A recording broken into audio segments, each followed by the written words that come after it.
Hey guys, and welcome to Ardent Sports. So I'm talking about the Cy Young nominees for the American League and National League tonight.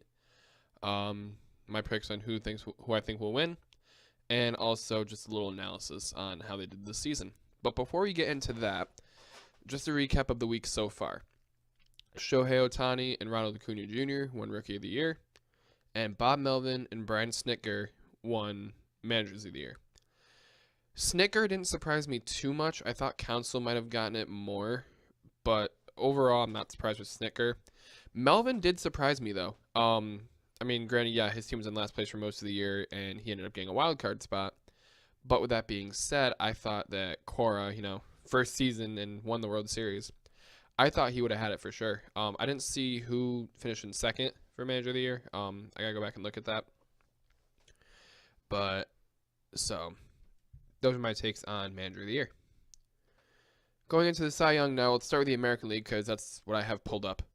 The finalists are Corey Kluber of the Cleveland Indians, Blake Snell of the Tampa Bay Rays, and Justin Verlander of the Houston Astros.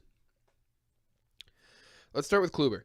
So Kluber hit 20 wins for the first time, and he was the 2017 Cy Young winner, so looking for back-to-back.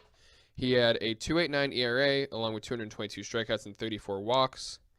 The right-hander's rate of 1.4 walks per nine was the lowest in the American League, helped by 46 and a third consecutive walk-free frames between May and June. He also became the first pitcher in Indians history to post at least 200 strikeouts and 200 innings in 5 straight years. So those were some pretty big accomplishments by Kluber.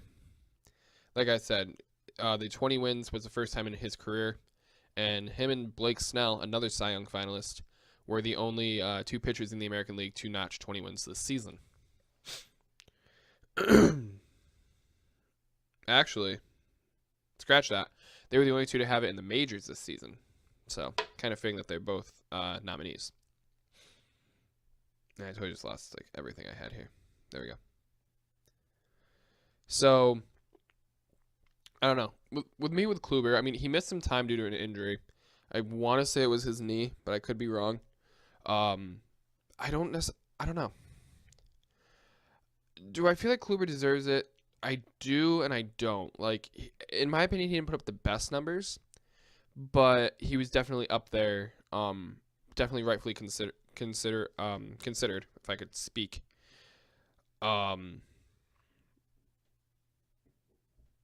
So I don't know. I don't necessarily disagree with him getting it if he gets it, but I feel like he might come in second or maybe even third. He was the first Indians pitcher to lead the AL in innings since CC Sabathia in 2007, and the first Indians to win 20 games since Cliff Lee in 2008. During those seasons, both Sabathia and Cliff Lee won the Cy Young. So it's a possibility, but those are just leading the Indians. Well, leading the Indian. Well, let me try this again. Kluber was the only one in the American League for the innings, and Cliff Lee was the last one for the Indians to reach 20 games. 20 wins. I'm sorry, guys. My brain is kind of messed up. I have so many things going on. I'm really sorry that I'm so scatterbrained. Moving on to Blake Snell. Blake Snell, wow. He had a hell of a season this year. He had 21 wins. He had a 1.89 ERA and only allowed 5.6 hits per 9 innings while striking out 221 across 180 and 2/3 innings. So he struck out just a little less, not even that much, than Corey Kluber. I'm pretty sure he had one less strikeout than Corey Kluber, but he did it in almost 40 less innings. So that right there puts, at least in my opinion, puts Blake Snell ahead of Corey Kluber. He had, what was it? He was a Major's first 20-game winner since 2016 and backed up his first career All-Star selection with a dominant second half, going 9-0 with a 1.17 ERA and 11 starts. So he did this all in the American League East, which is probably the hardest division in baseball. Two teams winning 100 plus games. He went 9-2 with a 2.0 ERA against the Red Sox, Yankees, Indians, A's, and Astros, the AL's top scoring teams. So the 180 and 2/3 innings are actually the lowest ever for a 20-game winner, and sit 33 1/3 innings behind the total for Verlander, the award's other top candidate. Snell is largely not at fault for this discrepancy, which stems from the lefty's 2 trips to the disabled list and the Rays' organizational preference to avoid keeping starters late in games. So basically, I read off the article. What they're saying is, even though that he has the fewest innings for consideration, it's not necessarily his fault. He was injured twice. And also, again, Kevin Cash doesn't like to keep his starters past like the 3rd inning. And 9 times out of 10, he doesn't like to use his starters. So I don't really know what to go on with about that. I personally feel like Snell is a favorite to win the award, simply because of the fact I'm fairly certain he had the lowest ERA. So let's move on to Verlander. He went 16-9 this season with a 2.52 ERA, and he had 290 strikeouts and 214 innings pitched. So this was obviously his first full season in Houston. He's 35, which I am just now realizing. He led all the American Major League, with a .90 WHIP, which is win hits and innings pitched. So this is the 5th lowest for an AL starter in the last 50 seasons, with a minimum of 175 innings. So in September, he went 3-0 with a 1.09 ERA and 50 strikeouts in 33 innings, posting at least 10 strikeouts in each of his final 4 starts to help the Astros win the AL West title. This is kind of going back and forth to what I said in the video yesterday, where Oakland and Houston went back and forth for first place for the last few weeks of the season. However, they also played each other like 9 times, and almost every single time it was Verlander, Keuchel, and Cole. So it's really hard to win against pitchers like that. I can definitely understand how Houston ended up winning the division. So I don't know. I'm really torn on the American League because all 3 of these guys really deserve it, and any one of these 3 guys could get it. You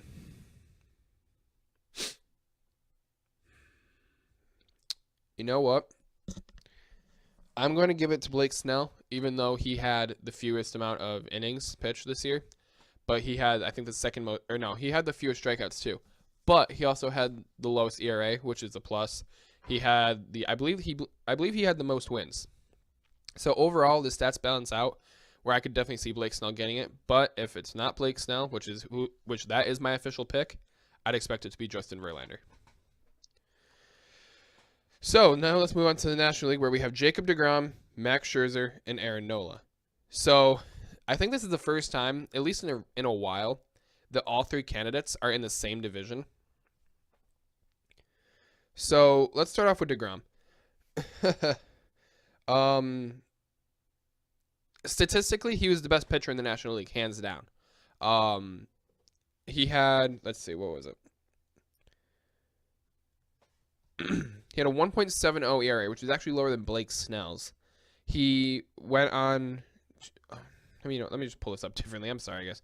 So he had the lowest ERA in all of baseball with a 1.70, like I said. He ended up with, let me see if I can just find his stats quickly here.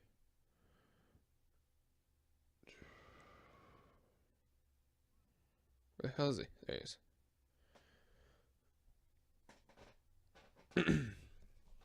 Okay, so he went 10-9, which isn't the best.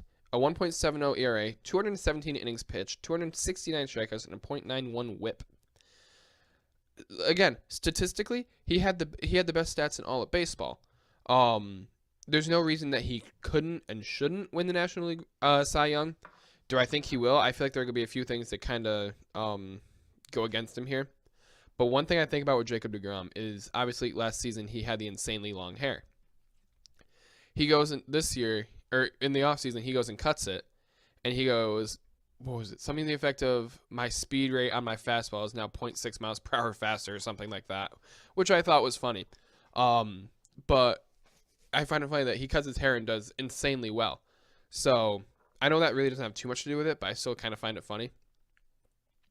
So DeGrom overall had really good stats. In his last 7 games, he went 2-2 with a 1.65. He went 49 innings pitched, 27 hits, 9 earned runs, 10 walks, and 65 strikeouts. In his last 30, he went 8-9 with a 1.71, 205 innings pitched, 144 hits, 39 earned runs, 42 walks, and 257 strikeouts. So obviously that was most of his stats right there. His last start of the season came against the Atlanta Braves, where he got the win, went 8 innings, 2 hits, no runs, no earned runs, obviously, no walks, and 10 strikeouts. So his last start of the season did very well. Moving on. Oh, go away. Moving on to, we'll go with Max Scherzer. Max Scherzer, who, in my opinion, regardless of what stats prove year to year, is one of the best pitchers in all of baseball, if not the best. He went 18-7 with a 2.53 ERA, 220 innings, 220.2 innings pitched, and 300 strikeouts on the nose. Again, a .91 WHIP. So statistically, DeGrom is the best pitcher in baseball, but Scherzer had the better win-loss. He did not have the better ERA, obviously. I believe the innings pitched were slightly lower, but he did hit 300 strikeouts. In his last 7, he went 2-2. This is the kicker here. He went 2-2 with a 4.11. 46 innings pitched, 36 hits, 21 earned runs, 10 walks, and 66 strikeouts. Not the best. His last start of the season, when he got the win, 7 innings pitched, 5 hits, 1 earned run, and 10 strikeouts. So somewhat similar to DeGrom. Obviously, DeGrom finished out the season a little better. And I feel like that's what a lot of writers have in mind, is how they did their last start of the season compared to their whole season. I'm not saying that I'm not saying that Scherzer is like completely out of consideration because he didn't have a better last 7 games. But with that being said, I would not be surprised to see Scherzer come in second place in the Cy Young voting.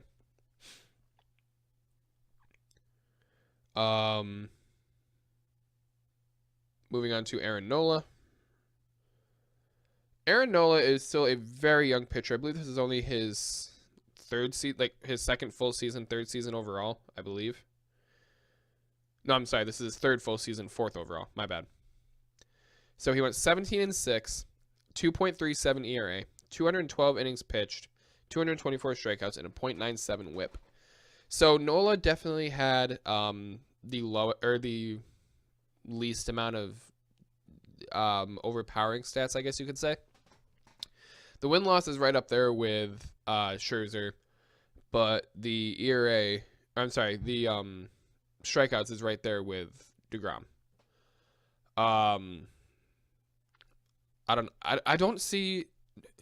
didn't hear too much on Nola this year, other than he got the win every so often. I mean, obviously he got 17 of them, but let's just, like I have with the other guys, to keep it fair. In his last 7, he went 2-3 with a 3.32 ERA, 43.1 innings pitched, 30 hits, 16 earned runs, 13 walks, 55 strikeouts, and a .99 WHIP.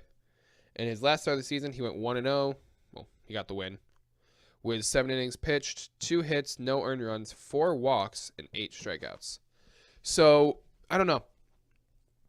Overall, I don't see Nola being the favorite to win, but all the other favorites I've said, all the other people who I've said I don't think are favored to win ended up winning. Bob Melvin, Shohei Ohtani, Ronald Acuna, and Brian Snitker. Literally, all 4 of them, I said, I don't think they're win, and I don't think they're favored to win, and they all won. So if Aaron Nola wins tonight, then we'll know what the hell's going on. However, with that being said, it's time for my predictions because this video is going on 15 minutes. So for the American League, I gave it to Blake Snell, even though he had the lowest stats. For the National League, I am going to give it to Jacob deGrom. I feel like Jacob deGrom is the overall best, is the most deserving candidate for it. Same thing with Blake Snell. So overall, I think that both Blake Snell and Jacob deGrom will win the Cy Young Award. So that is going to be it for me. Be sure to like, comment, subscribe, share, hit that notification bell. Is the number one way to help a channel. Download Storyfire, and watch out for my MVP prediction video coming out tomorrow, or maybe later tonight. I haven't decided yet. My Week 11 picks for football will be out tonight as well. And that's going to be it for me, and I'll be talking to you guys later. Peace. I'm out.